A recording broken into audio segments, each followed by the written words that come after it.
প্রিয় অষ্টম শ্রেণীর শিক্ষার্থীরা, শুভেচ্ছা নিও।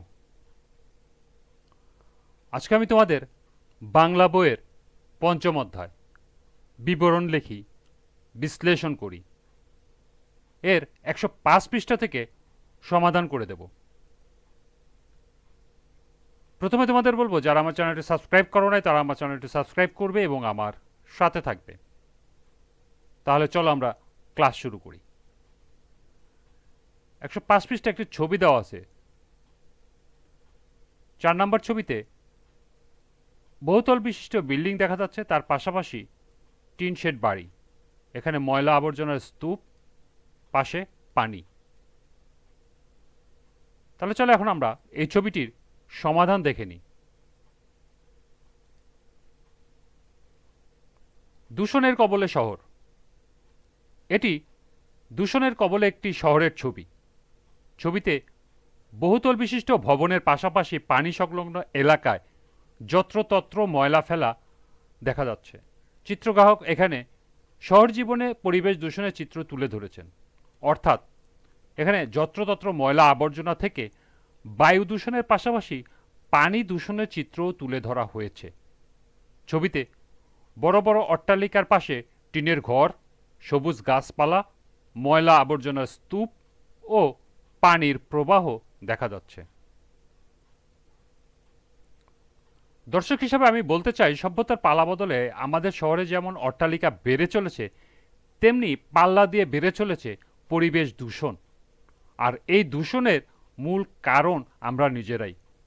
যত্রতত্র ময়লা আবর্জনা ফেলা, গাড়ি ও কলকারখানা থেকে নির্গত কালো ধোঁয়া, নদী বা পুকুরের পানিতে মলমূত্র ত্যাগ, কৃষিজমিতে মাত্রাতিরিক্ত রাসায়নিক সার প্রয়োগ ইত্যাদির কারণে আমরা প্রতিনিয়ত পরিবেশ দূষণ করে চলেছি।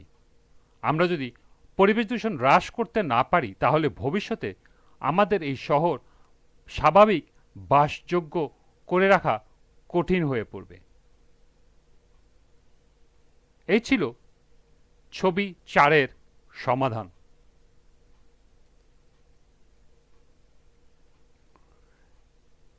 এরপর আছে বিবরণমূলক রচনা।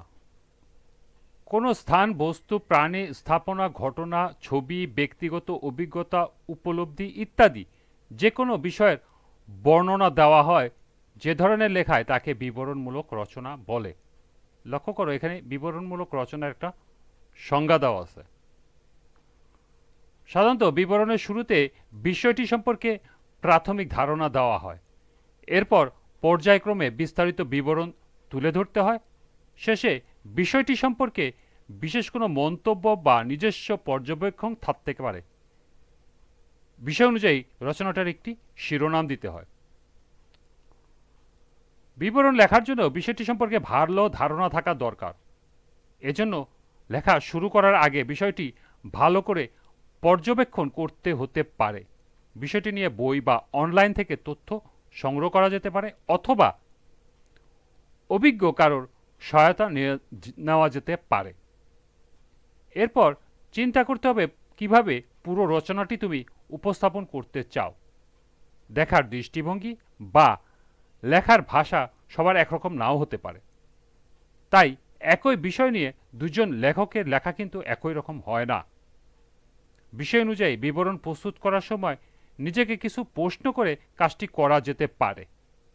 নিচে কয়েকটি নমুনা প্রশ্ন দেওয়া হলো।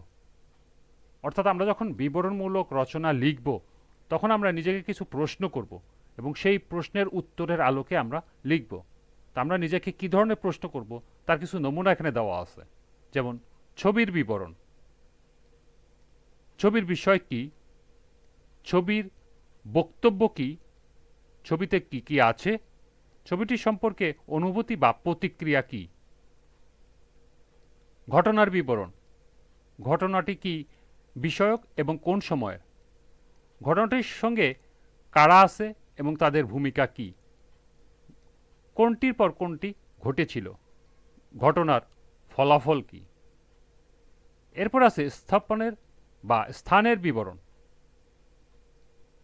স্থানটি কোন ধরনের এবং কোথায় অবস্থিত, স্থানটিতে কিভাবে যাওয়া যায়, স্থানটিতে কি কি আছে এবং স্থানটি সম্পর্কে অনুভূতি ও প্রতিক্রিয়া কি?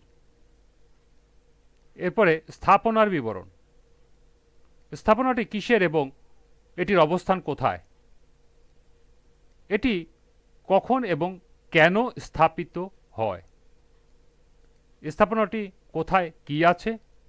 স্থাপনাটি সম্পর্কে অনুভূতি ও প্রতিক্রিয়া কি? এরপরে প্রাণীর বিবরণ। প্রাণীটির নাম কি এবং কোথায় বাস করে? প্রাণীটির শারীরিক বৈশিষ্ট্য কি? প্রাণীটির খাদ্যাভ্যাস কেমন?